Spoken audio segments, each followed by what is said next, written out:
Peran teori stakeholder dalam transformasi tata kelola di PT Sukses Cemerlang Indoraya.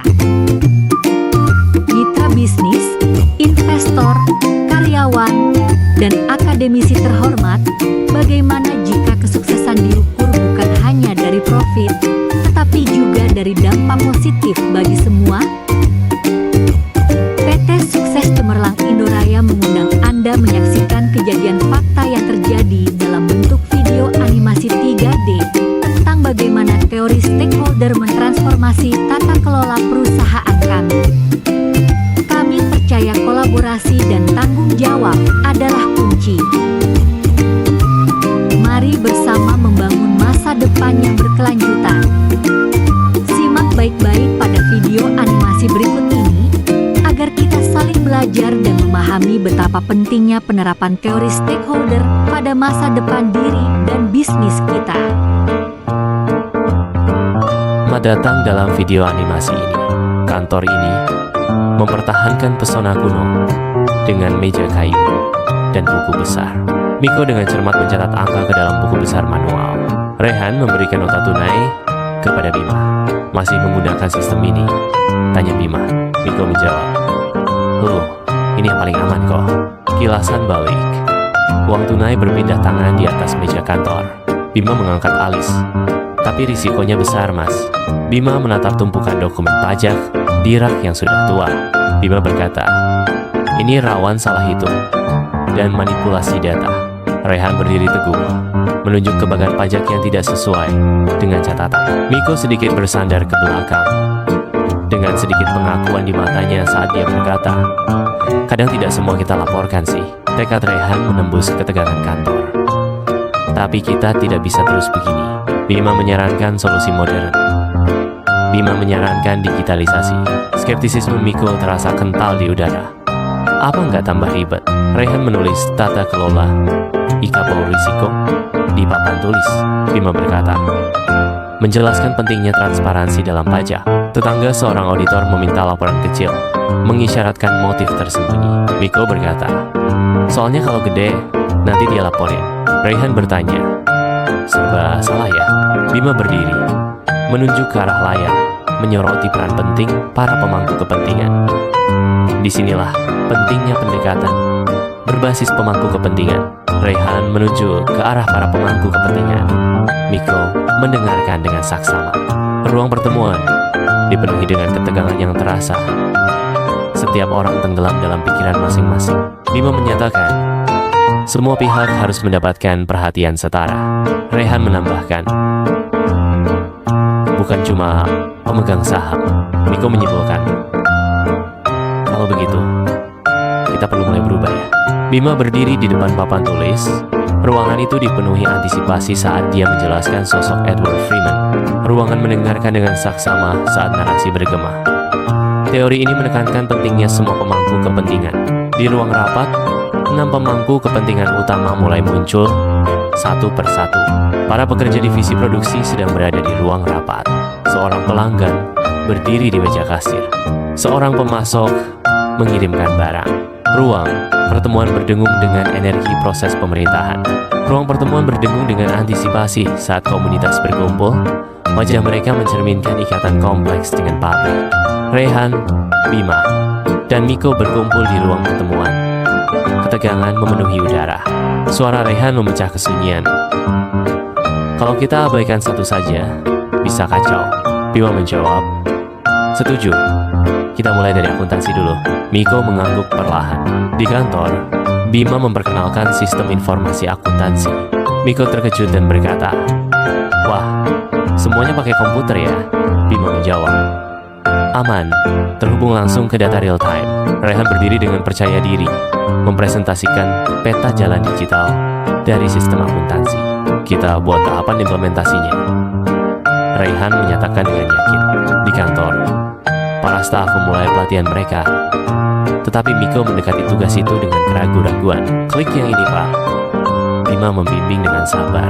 Rehan duduk di kantor, meninjau hasil dari minggu pertama. Miko berkata, ternyata memasukkan data cukup cepat. Budaya perlahan mulai bergeser. Bima membenamkan dirinya dalam mensimulasikan SPT tahunan menggunakan perangkat lunak. Miko berkata, ini seperti pekerjaan konsultan pajak. Kantor berdengung dengan suara dering telepon dan ketikan keyboard. Hunter keke, kan Mas Miko dulu konsultan hehe. Para pemangku kepentingan mengangguk setuju. Cahaya lembut lampu ruang konferensi menerangi wajah mereka. Pemangku kepentingan mendukung transformasi ini. Pemegang saham setuju investasi perangkat lunak. Di kantor, perekrutan staf pajak baru telah dimulai. Konsultan pajak membantu audit awal, memastikan semuanya sesuai standar. Kantor pajak mengirimkan pemberitahuan, sebuah peringatan tentang kekurangan dalam laporan. Sebuah suara bergema, laporan tidak lengkap. Rehan menghela napas. Nah, ini akibat data dulu nggak rapi. Bima bekerja dengan rajin untuk memperbaiki data dan mengunggahnya kembali. Miko berseru, wah, kita hampir terkena sanksi ya. KPP mengirim balasan. Diterima. Pelanggan memuji kecepatan respons perusahaan. Pemasok mematuhi jadwal pengiriman. Efeknya mulai terasa di seluruh proses. Rehan fokus pada pekerjaannya, menggambar bagian alur untuk pelaporan pajak. Kepatuhan menjadi bagian dari budaya kerja. Bima bekerja di mejanya, jari-jarinya menari di atas keyboard. PP2, 21 bulan ini sudah siap dilaporkan. Miko bersandar, rasa nyaman menyelimutinya. Dulu pekerjaan ini memakan waktu 3 hari. Sekarang hanya setengah jam. Grafik visual tentang efisiensi waktu memenuhi ruangan. Sebuah simulasi proses pengiriman SPT tahunan berlangsung di layar. Di layar, sebuah notifikasi menyatakan laporan berhasil dikirim. Miko merasa lega dan santai, lalu berseru, "Gak takut ditelepon orang pajak lagi." Kantor itu dipenuhi dengan cahaya lembut dari layar komputer. Saat Rehan berkata, "Dan ini semua terekam otomatis." Perusahaan lebih percaya diri menghadapi audit. Kantor ini memancarkan kecanggihan modern saat Miko, Bima, dan Rehan berdiri bersama di depan logo perusahaan. Tata kelola bukan sekadar sistem, tetapi nilai, transparansi, akuntabilitas, keberlanjutan.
Transformasi tata kelola PT Sukses Cemerlang Indoraya.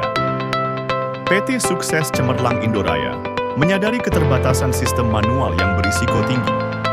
Dialog antara Bima, Rehan, dan Miko memicu kesadaran akan pentingnya transparansi dan akuntabilitas. Perusahaan mengadopsi teori stakeholder Edward Freeman. Karyawan, pelanggan, pemasok, masyarakat, dan pemerintah menjadi elemen penting dalam pengambilan keputusan. Implementasi sistem informasi akuntansi dan pelatihan staf dilakukan. Hasilnya, efisiensi meningkat, kepatuhan pajak terjaga, dan budaya kerja menjadi lebih profesional. Tata kelola yang baik adalah komitmen terhadap nilai keberlanjutan dan keadilan. Transformasi ini membuktikan pentingnya tata kelola bagi seluruh pemangku kepentingan.